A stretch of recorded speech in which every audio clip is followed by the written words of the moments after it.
नमस्कार, मैं मेघा हिंदुस्तानी स्वागत करती हूँ आपका माटी के लाल पर।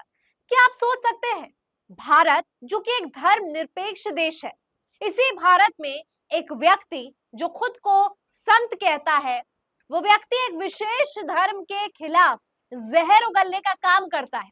लेकिन जो प्राथमिकी यानी कि एफआईआर दर्ज होती है, वो उल्टा पत्रकार पर हो जाती है। और पत्रकार का क्या जुर्म होता है?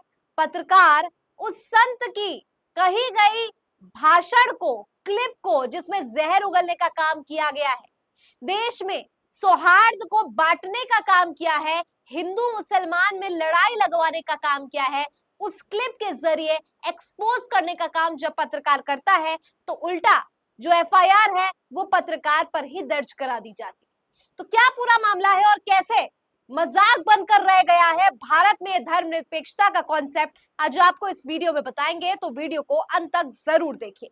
सबसे पहले मैं आपको बताती हूँ कि पूरा मामला क्या है। आपको पता है येती नरसिंहानंद, ये एक व्यक्ति है, संत है, जिन्होंने टिप्पणी करी है। किस पे टिप्पणी करी है? इन्होंने टिप्पणी करी है मुसलमानों के जो ईश्वर है, जो आराध्य है, पैगंबर मोहम्मद। क्या बयान दिया है वो आपको बताते हैं। खबर देखिए, लिखा है यति नरसिंहानंद की भड़काऊ स्पीच शेयर करने पर पत्रकार जुबैर पर एफआईआर। भाजपा नेता की शिकायत पर यूपी पुलिस ने मुकदमा लिखा। मतलब यति नरसिंहानंद पैगंबर मोहम्मद को लेकर क्या कहता है, देखिए लिखा है। अंकित सिंह नाम के सोशल मीडिया यूजर ने ट्वीट किया है, यति नरसिंहानंद गिरी के इस बयान के बाद शुरू हुआ बवाल। हर दशहरे पर जलाना ही है तो मोहम्मद के पुतले जलाओ। ये बयान देने पर गाजियाबाद पुलिस ने महामंडलेश्वर यति नरसिंहानंद गिरी पर एफआईआर दर्ज किया है। देखिए दोस्तों, कहने के लिए तो एफआईआर यहाँ पर दर्ज है, लेकिन जब यही क्लिप सोशल मीडिया पर मोहम्मद जुबैर शेयर इसलिए कर रहे हैं ताकि ऐसे लोगों को एक्सपोज किया जा सके। इन लोगों का असल चेहरा आम जनता तक लाना बहुत जरूरी है, और इसी मकसद के साथ जब एक पत्रकार अपनी जिम्मेदारी निभाता है तो उसे कानूनी कार्रवाई झेलना पड़ता है। क्या धर्मनिरपेक्षता के नाम पर केवल और केवल एक मजहब का दबदबा रह गया है कि कोई कुछ भी बोलकर चले जाए और उसका सच दिखाने वाले पत्रकारों पर एफआईआर हो जाती है? अभी आपको याद होगा, अभिषेक उपाध्याय ने जाति के आधार पर हो रहे भेदभाव और न्याय मिलने को लेकर ठाकुरवाद बनाम यादव, इस पर एक लेख लिखा, सोशल मीडिया पर बातें लिखी, तो उनके खिलाफ जो एफआईआर यूपी सरकार दर्ज करा देती है। अब ये बात अलग है कि सुप्रीम कोर्ट इस एफआईआर को जो है सही नहीं ठहराती है और उत्तर प्रदेश सरकार से किसी भी कार्रवाई को करने से मना कर देती है, लेकिन फिर भी समझिए कि जाति के आधार पर कोई प्रश्न पूछता है तो पत्रकार पर एफआईआर हो जाता है, धर्म के आधार पर कोई सवाल पूछ देता है तो उस पर एफआईआर हो जाता है, कोई किसी का सच दिखा देता है तो उस पर एफआईआर हो जाता है। तो क्या अब इस देश में धर्मनिरपेक्षता के नाम पर सच बोलने पर भी एफआईआर का सामना करना पड़ेगा?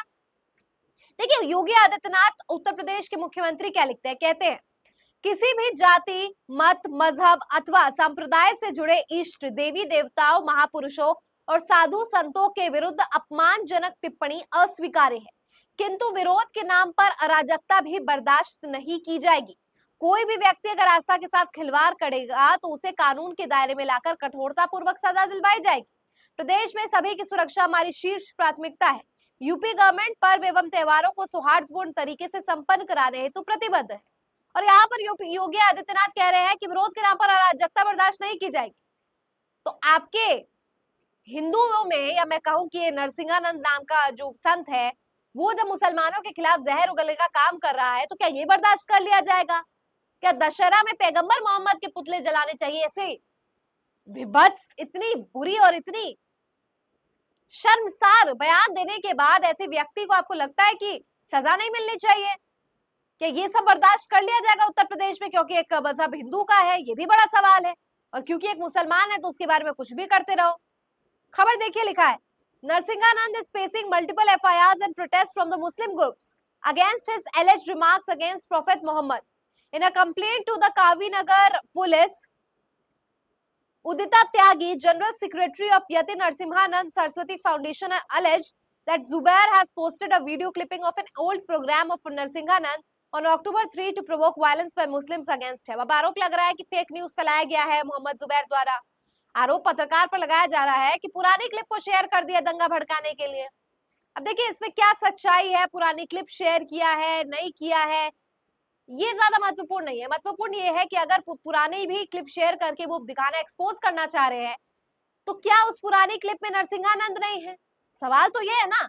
अगर आज से 5 साल पहले मैंने कोई बयान दिया है तो वो ऑन रिकॉर्ड जा रहा है, तो वही चीज अगर आप 5 साल बाद दिखाएंगे तो थी तो मैं ही ना, वो कोई मैनिपुलेटेड वीडियो तो नहीं है। और ऐसे में नरसिंहानंद को लेकर जो वीडियो शेयर की गई, अगर वो पुरानी ही, मैनिपुलेटेड तो नहीं है ना, फर्जी तो नहीं है, एडिटेड तो नहीं है, तो फिर दिक्कत कहां से हो रही? और ऐसे पर एफआईआर कर दी गई है, जबकि नरसिंहानंद पर मुस्लिम प्रोटेस्टर्स जो है, मुस्लिम ग्रुप जो है, वो लगातार प्रदर्शन कर रहा है और उनको माफी मांगने के लिए, सख्त कार्रवाई करने के लिए और उन पर जो है रोक लगाने की मांग कर रहा है। लेकिन कहा नरसिंहानंद पर कुछ हो रहा है, चलो एफआईआर दर्ज भी कर ली गई हो, तो पत्रकार को क्यों भाई, पत्रकार के साथ ऐसा क्यों किया गया? इस पर नेहा सिंह राठौर लिखती है, अगर भड़काऊ स्पीच शेयर करने पर एफआईआर हुई है तो स्पीच देने वाला तो अब तक जरूर सलाखों के पीछे होगा। क्या सलाखों के पीछे है नरसिंहानंद? क्या है असल सच्चाई? बिल्कुल भी नहीं। एफआईआर दर्ज करने से और सलाखों के पीछे डालने से फर्क होता है। पत्रकार पर क्यों एफआईआर कर दिया भाई? क्या कोई बता सकता है कि स्पीच देने वाले व्यक्ति अभी कौन सी जेल में? किसी जेल में नहीं है, आजाद घूम रहा है।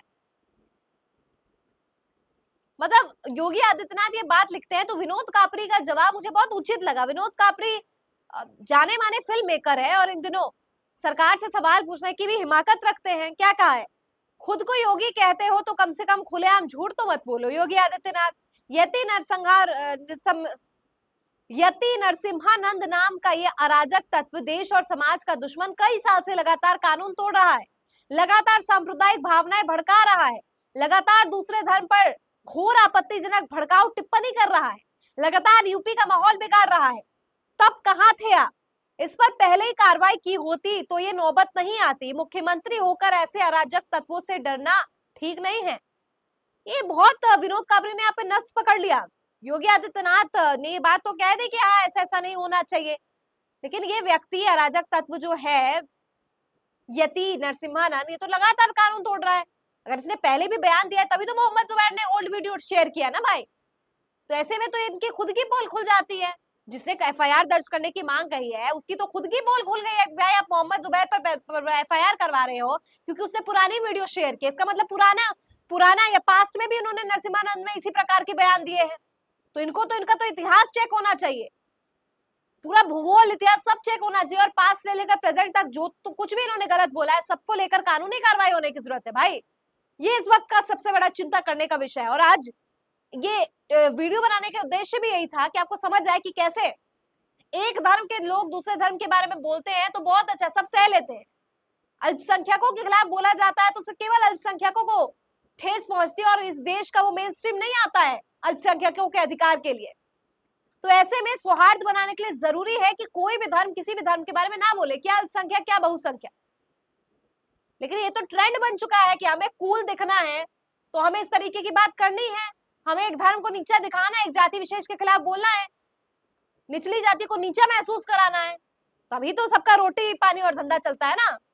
ऐसा ही लग रहा है देश की मीडिया से लेकर कॉर्पोरेट से लेकर पॉलिटिक्स तक सबका व्यवसाय ऐसा ही चल रहा है। कितनी शर्मनाक बात है दोस्तों ये कि एक व्यक्ति इतने लंबे समय से, पहला बयान नहीं, इससे पहले भी लगातार बहुत बयान है, तो ऐसे में सबसे पहले तो कार्रवाई होने इससे पहले तो ये पूरा इनका इतिहास चेक करना चाहिए, और इतिहास में जब जब इन्होंने बोला तब तक इन पर एक्शन लेने की जरूरत है। और यदि नरसिम्हानंद के इस बयान पर क्या इम्पैक्ट होता है दोस्तों कि एक कौम को दूसरे कौम के खिलाफ भड़काने के लिए आप इस तरीके के बयानबाजी करते हो और जब एक पत्रकार एक्सपोज करता है तो उस पर भी एफआईआर दाग देते हो। क्या जायज है आपके अनुसार? कमेंट करके बताइए। मुझे दीजिए इजाजत, देखते रहिए माटी के लाल। धन्यवाद।